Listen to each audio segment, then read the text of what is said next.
Hello everyone, thank you for tuning into my channel. So today I'm here with a curly tea video. And if you're not familiar with what the Curly Tea series is, the Curly Tea series is my series where you ask me your pressing natural hair questions and I give you the tea. Yes. Okay, so today's question is in regards to hair growth.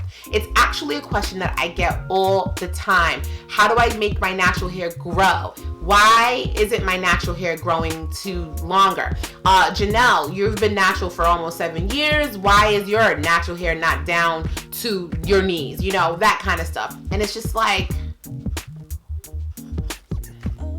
I hate to roll my eyes at the question when people ask me, but it's just like, I'm just so over it to a certain degree.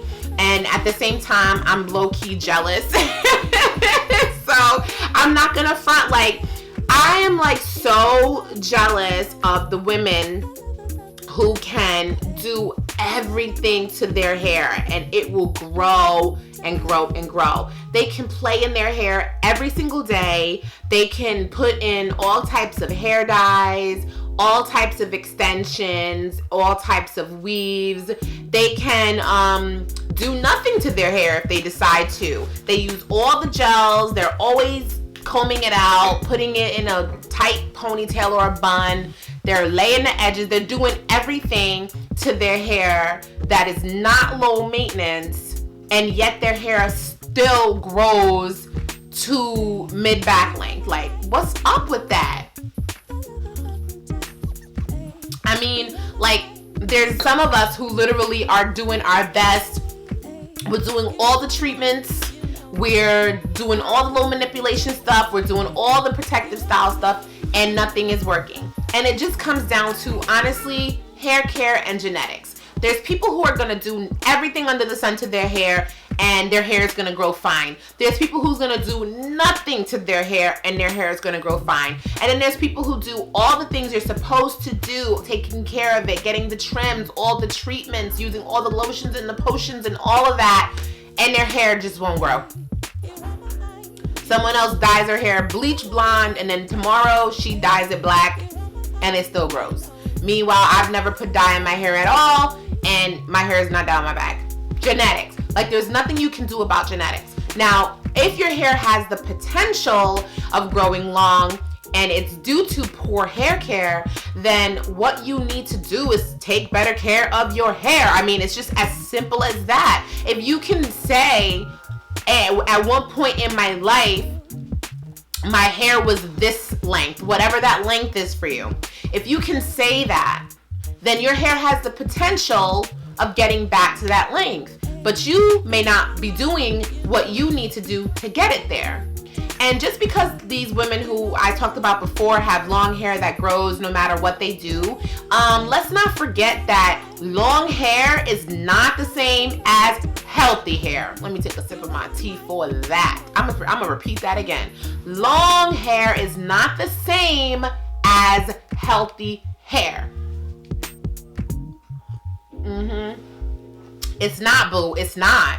You may be thinking, oh my God, her hair is so long and blah, blah, blah, blah, blah. And then in 3 years, she's going to be putting up a picture on Instagram of her side by side with the healthy hair today and the one you're fawning over now looking all types of crazy. Y'all know what I'm talking about, right? The health journeys and all that.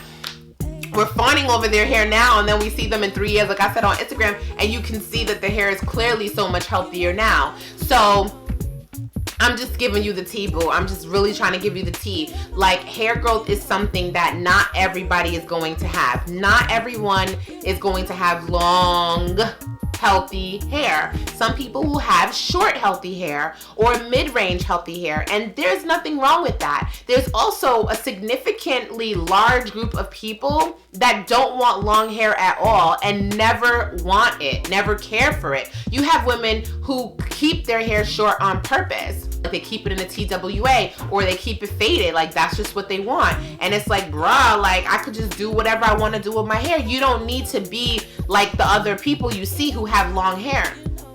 Now, if you're someone who is really, really, really aspiring to have super long hair and you're willing to do anything to get it, I would probably suggest that you follow the less is more approach.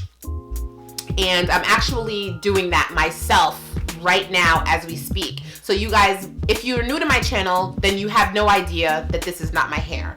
But if you have been following me for at least since September, then you know I've been wearing this big chop hair wig. And you should totally follow me on Instagram if you're not, because you'll see like how I wear it on a day-to-day basis.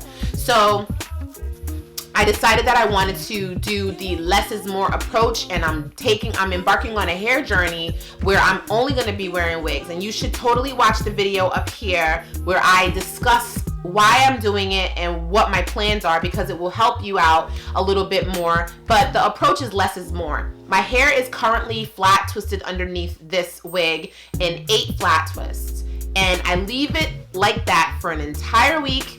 I moisturize it once in the middle of the week, and that's it. That's it. And I put the wig on, and I take the wig off, and I put it on, and I take it off. And that's it. On my wash day, I obviously take the flat twist down, shampoo, condition, deep condition, moisturize, and retwist. That's it for an entire week until the middle of the week where I re-moisturize.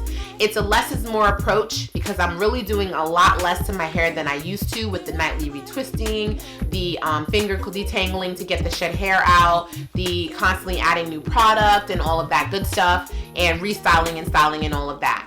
So it's definitely less. And with the protective style, I get the opportunity of wearing my hair with the wig, which is very low maintenance. I don't really have to do nothing to this wig. And I get to go out and I keep it moving, and I love it.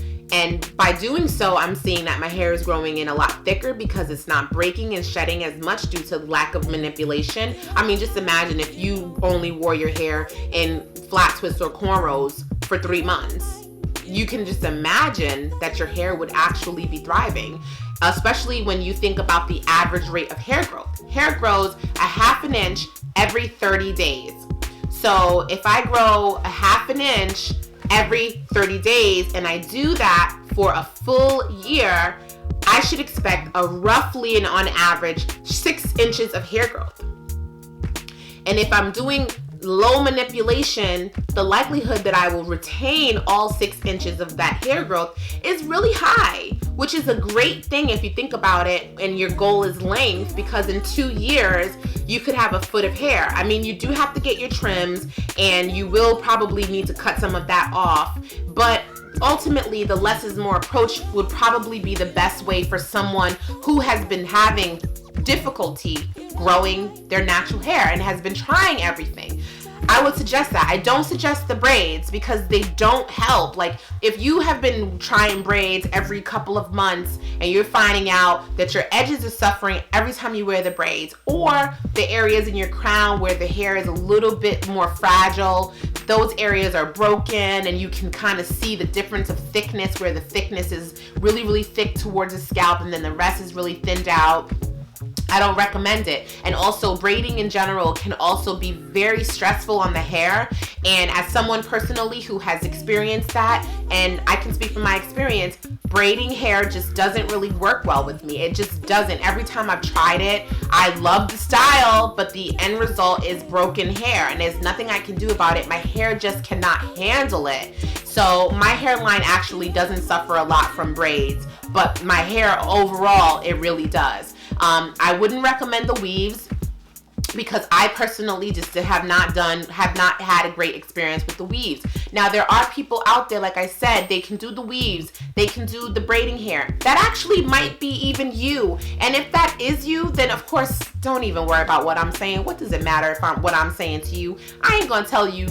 If you know your hair and you know you can handle braids, then do the braids and let that be your less is more style, and you can just keep putting the braids in and, you know, kind of like doing that every month or so and then taking it out, giving yourself some rest and then putting the braids in. But I know I can't do that. I did that for 6 months. Braids, twists, and weaves. My hair could not handle it. Could not handle it at all. So basically what I'm saying is if you're like me and you tried everything to get your hair to grow longer and you're still in this place where you're like, my hair is just not growing past my collarbone when I stretch it. Every time I try to get it past the collarbone, I have to trim off all these dead ends and then I'm back up at collarbone again.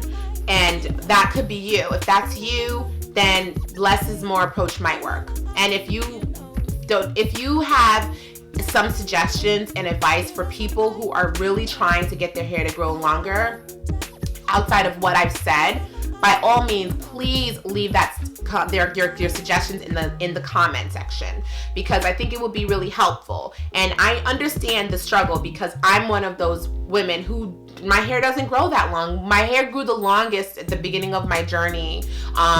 And I didn't do a less is more approach with my hair, but I was very particular with what I did and what I used at the beginning of my journey. You know, the beginning of my journey, I just started my YouTube channel. So using up different products and trying all these different things was not something I did. I was very gung-ho. The only thing I want to use is Shea Moisture because it's the only all-natural product that I could really find. And then, you know, when my career started to take off and I had the opportunity of using more things that I didn't have to pay for anymore, of course I began doing so and trying out new products, and I loved it, and I love still doing that, and I love bringing you all the content around that so that people can make their most educated decisions when purchasing things. But unfortunately, it does take a toll on your hair. And being the guinea pig for you all is something that I am gonna do a lot less of.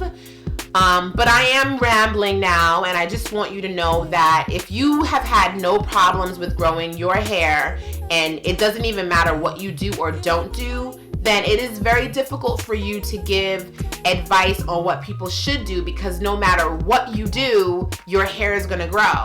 And I know you know people that are like that. I know you've seen them. I mean, I watch their channel. They cut their hair now, and by next year this time, it's just as long as it is right now before they cut it. And we're like, how did that happen? How did your hair grow back longer than my hair? And I'm still trying to get my hair to grow past where it was last year. Y'all know how that is. Oh, I forgot about my tea. I got so caught up in the discussion. My tea is cold. My tea is cold now. But yes, this is probably one of my longest the curly tea videos ever. I hope that you enjoyed this video. If you would like your question answered in an upcoming The Curly Tea video, I need you to do two things. I need you to go over to Twitter, and I need you to follow me right now at BlakIzBeautyful on Twitter. And I know y'all are on Twitter because y'all always tweet at me, so follow me. And then I want you to leave your question, type up your question in your status, and I want you to ask me your question using the hashtag #TheCurlyTea. And then I will at a later time, when I go through all my little hashtags, I'll see your question and I'll answer it in an upcoming video. Please give this video a thumbs up if you liked it. Subscribe to my channel if you haven't already. And as always, I love you for watching. Bye.